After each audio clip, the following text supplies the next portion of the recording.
This is a reading of the lecture cycle by Rudolf Steiner entitled Egyptian Myths and Mysteries. Lecture 1, entitled Spiritual Connections Between the Culture Streams of Ancient and Modern Times, given on September 2nd, 1908.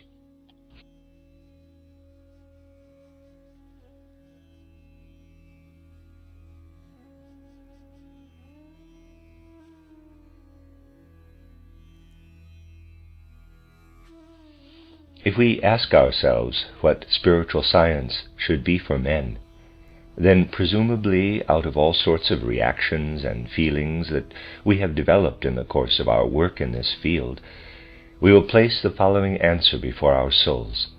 Spiritual science should be for us a path to the higher development of our humanity, of all that is human in us.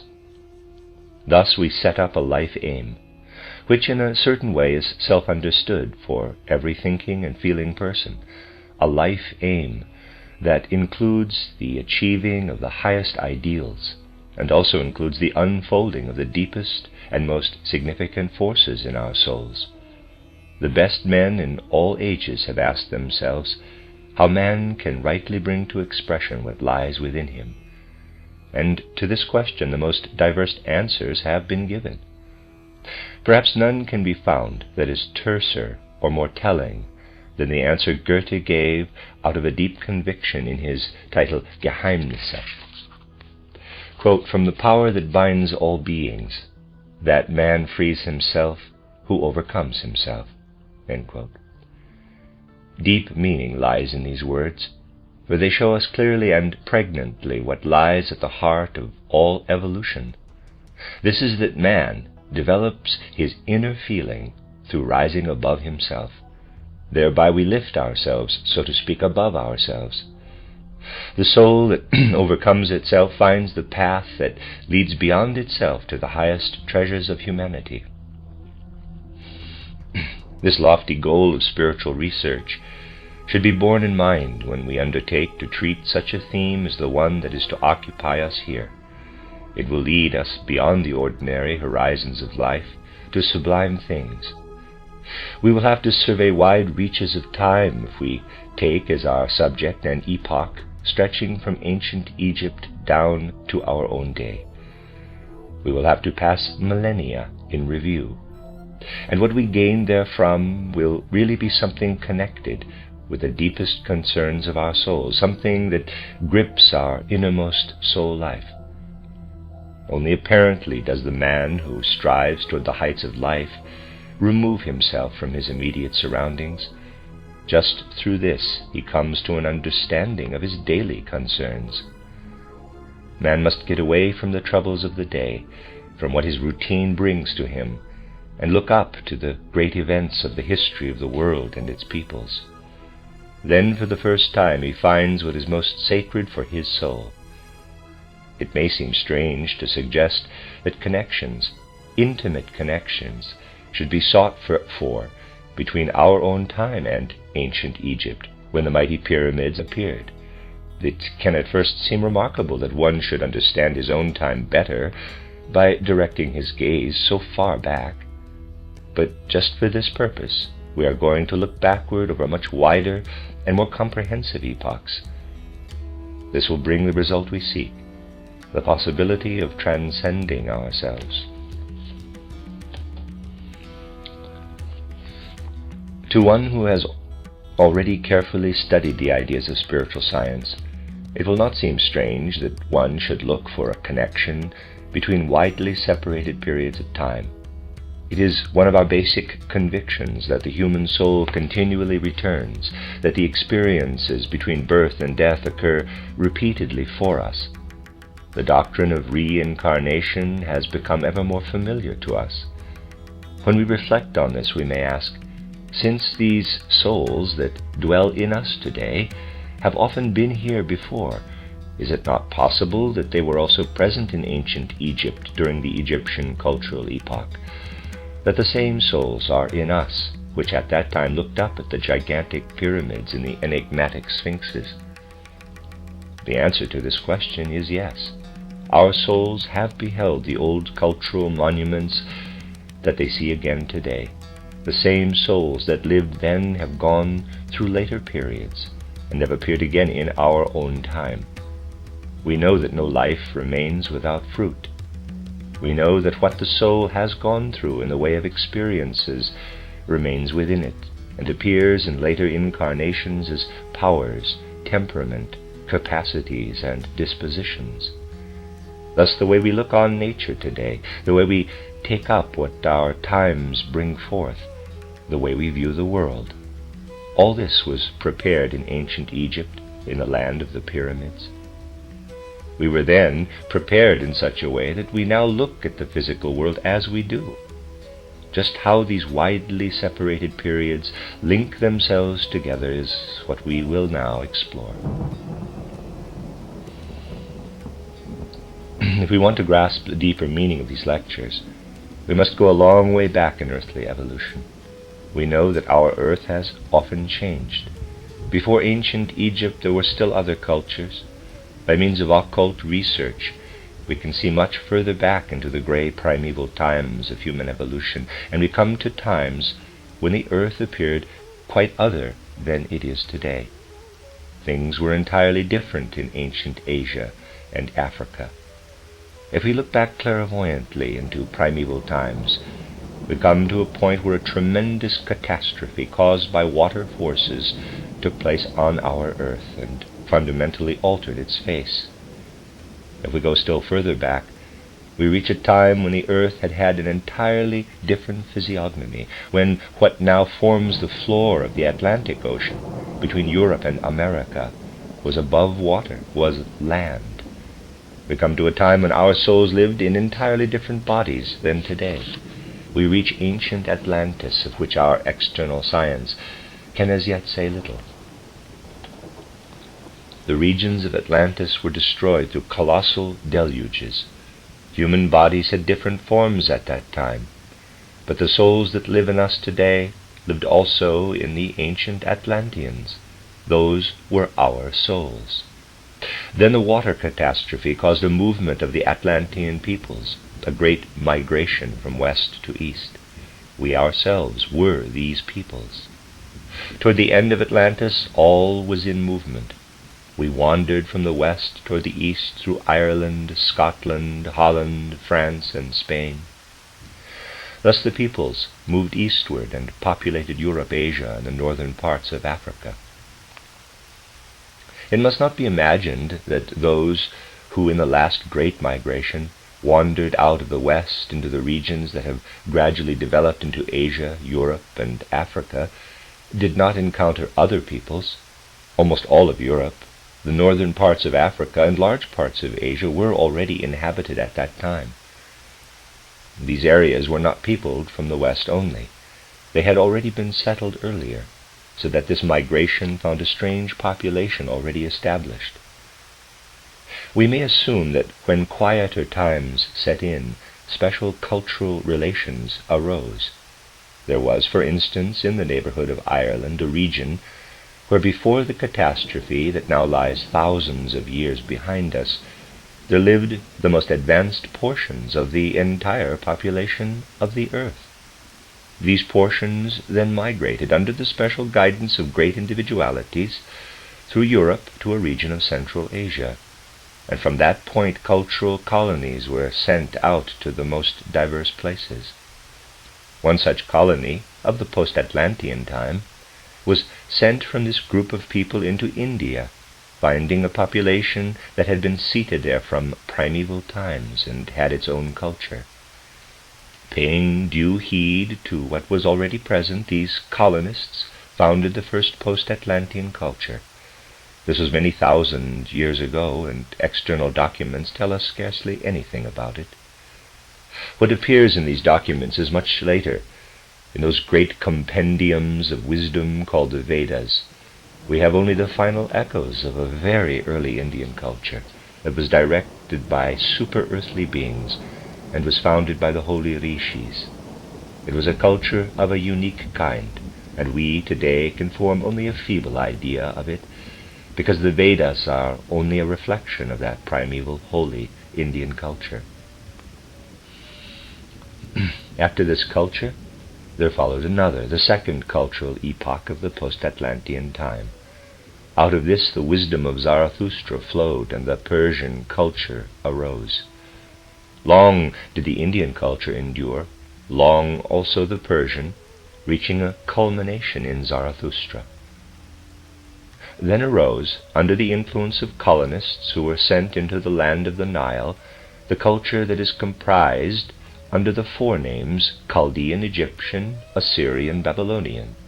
This third post-Atlantean culture arose in Asia Minor and northern Africa, and reached its summit on the one side in the wonderful Chaldean star lore, and on the other in the Egyptian culture.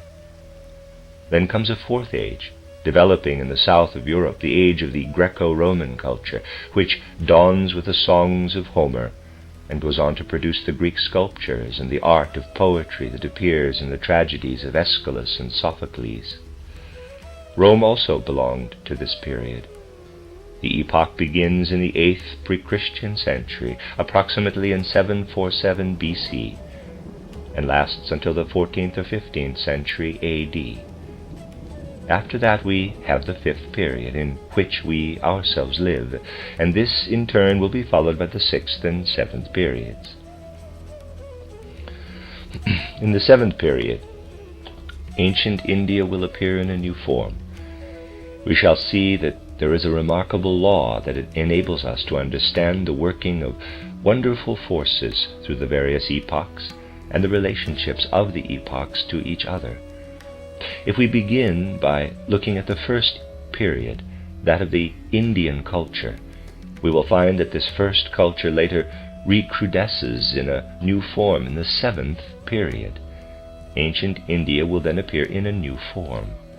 Mysterious forces are at work here, and the 2nd period, which we have called the Persian, will appear again in the 6th period. After our own culture perishes, we will see the Zarathustra religion revive in the culture of the 6th period. And in the course of these lectures we will see how in our own 5th period there takes place a sort of reawakening of the 3rd period, the Egyptian. The 4th period stands in the middle. It is peculiar to itself, and neither earlier nor later does it have a parallel. To make this mysterious law somewhat clearer, we should add the following. We know that India has something that strikes our humanitarian consciousness as strange. This is the division into definite castes, into priests, warriors, merchants, and laborers. This strict segregation is foreign to our modern views. In the first post-Atlantean culture, it was not strange. It was entirely natural. In those times it could not be otherwise than that the souls of men should be divided into 4 grades according to their capacities. No harshness was felt in it, for men were distributed by their leaders, who had such authority that what they prescribed was accepted without question. It was felt that the leaders, the 7 holy rishis who had received their instruction from divine beings in Atlantis, could see where each man should be placed. Thus, such a classification of men was something already natural. An entirely different grouping will appear in the 7th period. The division in the 1st period was effected by authority, but in the 7th period men will group themselves according to objective points of view. Something similar is seen among the ants. They form a state which, in its wonderful structure, as well as in its capacity to perform a relatively prodigious amount of work, is not rivaled by any human state. Yet there we have just what seems to be alien to us, the caste system, for each ant has its particular task. Whatever we may think of this today, men will see that the salvation of humanity lies in division into objective groups, and they will even be able to combine division of labor with equality of rights. Human society will appear as a wonderful harmony. This is something we can see in the annals of the future. Thus ancient India will appear again, and in a similar way certain traits of the 3rd period will appear again in the 5th. Glancing at the immediate implications of our theme, we see a large domain. We see the gigantic pyramids, the enigmatic Sphinx. The souls that belonged to the ancient Indians were also incarnated in Egypt and are again incarnated today.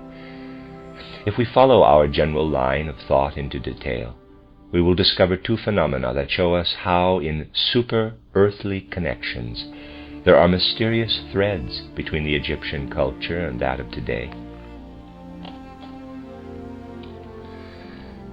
We have observed the law of repetition in the different periods of time, but it will seem far more significant if we follow it in spiritual regions. We are all familiar with a painting of great importance that has surely passed before all our souls at least once.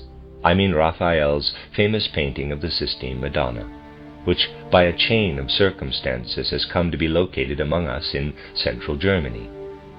In this picture, which is available in countless reproductions, we have learned to admire the wonderful purity poured out over the whole form. We have all felt something in the countenance of the mother, in the singular way the form floats in the air, perhaps also in the deep expression of the child's eyes. Then if we see the cloud forms round about from which numerous little angel heads appear, we have a still deeper feeling, a feeling that makes the whole picture more comprehensible to us. I know it seems daring when I say that if one gazes deeply and earnestly on this child in the arms of the mother, and on the clouds in the background forming themselves into a number of little angel heads, then he has the feeling that this child was not born in the natural way, but that it is one of those that float around about in the clouds. This Jesus child itself is such a cloud form, only become a little denser, as though one of the little angels had flown out of the clouds onto the arm of the Madonna. That would be a healthy feeling. If we make this feeling live within us, then our view will expand and free itself from certain narrow conceptions about the natural connections of life. Just out of such a picture, our narrow vision can be expanded to see that what must happen in a certain way, according to modern laws, could at one time have been different. We will discern that there was once a form of reproduction other than the sexual one. In short, we will perceive deep connections between what is human and the spiritual forces in this picture. This is what lies in it. If we allow our gaze to wander back from this Madonna into the Egyptian time, we are met by something similar, by an equally sublime picture. The Egyptian had Isis, the figure connected with the words, quote, "I am what was, what is, and what will be. No mortal has yet raised my veil," end quote. A deep mystery, heavily veiled, manifests itself in the figure of Isis, the lovable goddess, who in the spiritual consciousness of the ancient Egyptian was present with the Horus child, as our Madonna is present today with the Jesus child. In the fact that this Isis is presented to us as something bearing the eternal within it, we are again reminded of our feeling in contemplating the Madonna.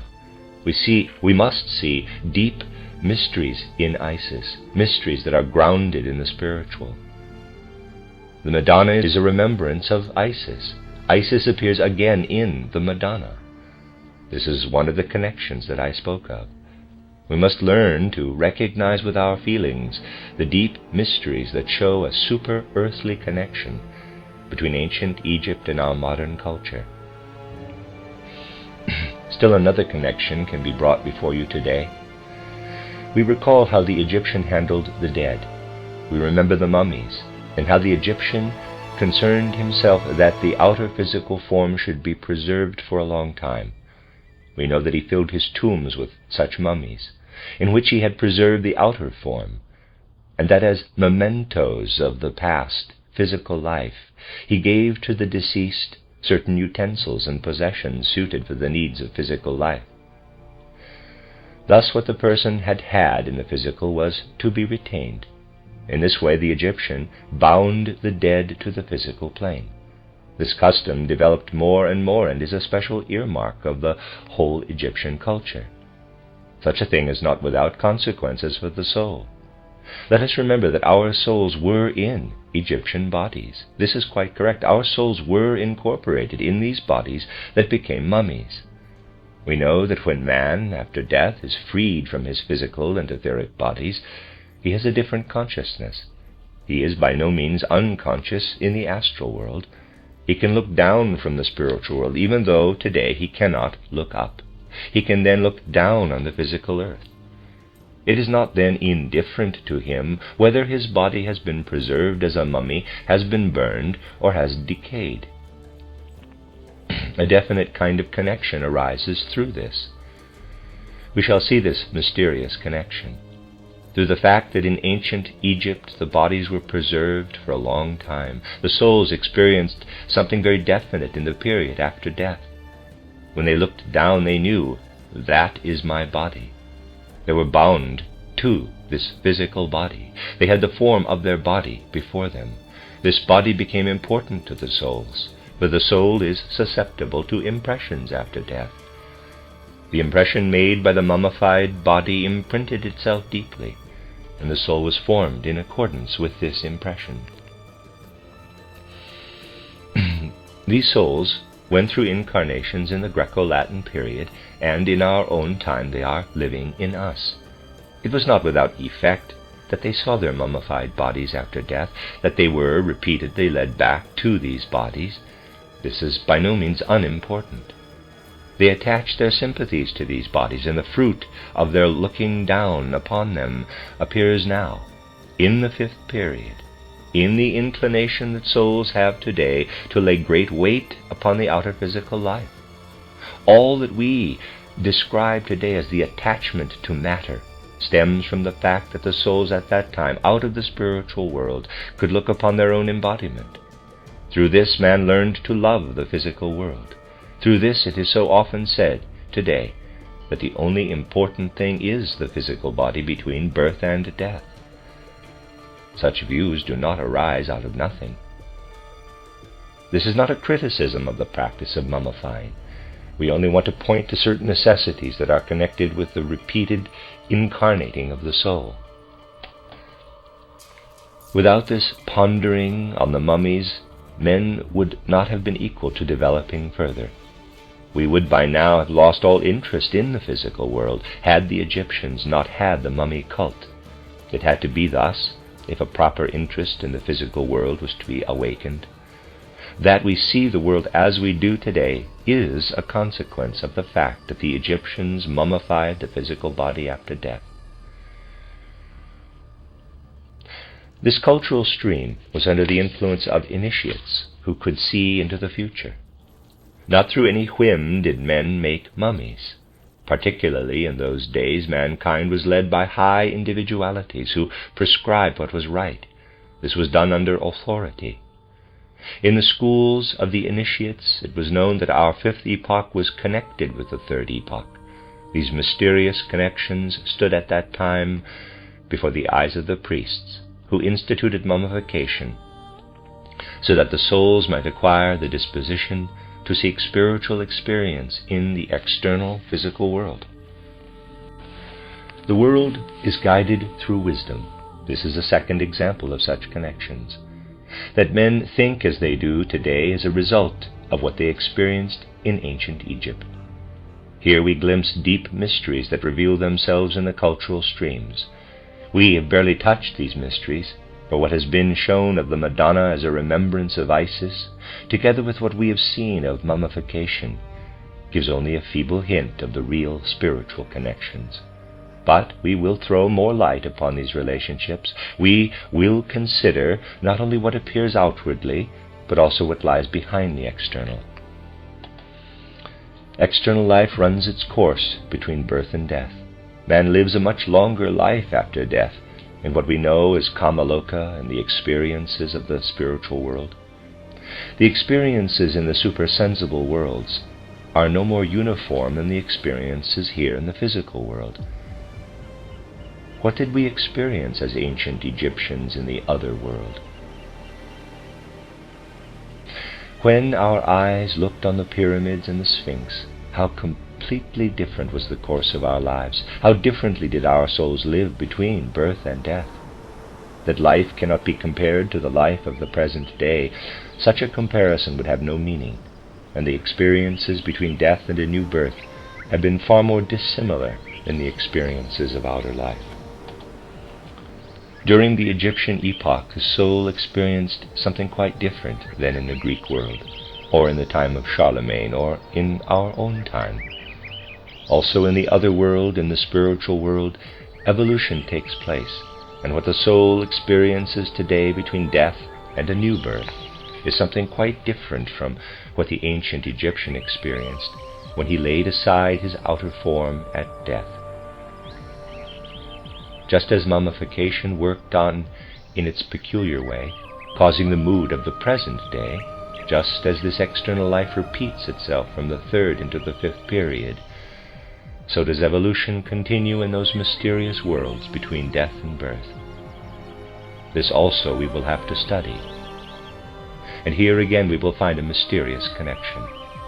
Then we will be able to grasp what lives in us as the fruit of that ancient time. We will be led into deep recesses of the labyrinth of the earth's evolution. But just through this, we will recognize the full connection between what the Egyptian built, what the Chaldean thought, and what we today live. We will see what was then achieved flaring up again in what surrounds us, in what interests us in our environment. Physically and spiritually, we will obtain clues to this connection. It will also be shown how evolution proceeds, how the fourth period forms a wonderful link between the third and the fifth. Thus our souls will lift themselves to the significant connections of the world, and the fruit will be a deep understanding of what lives in us.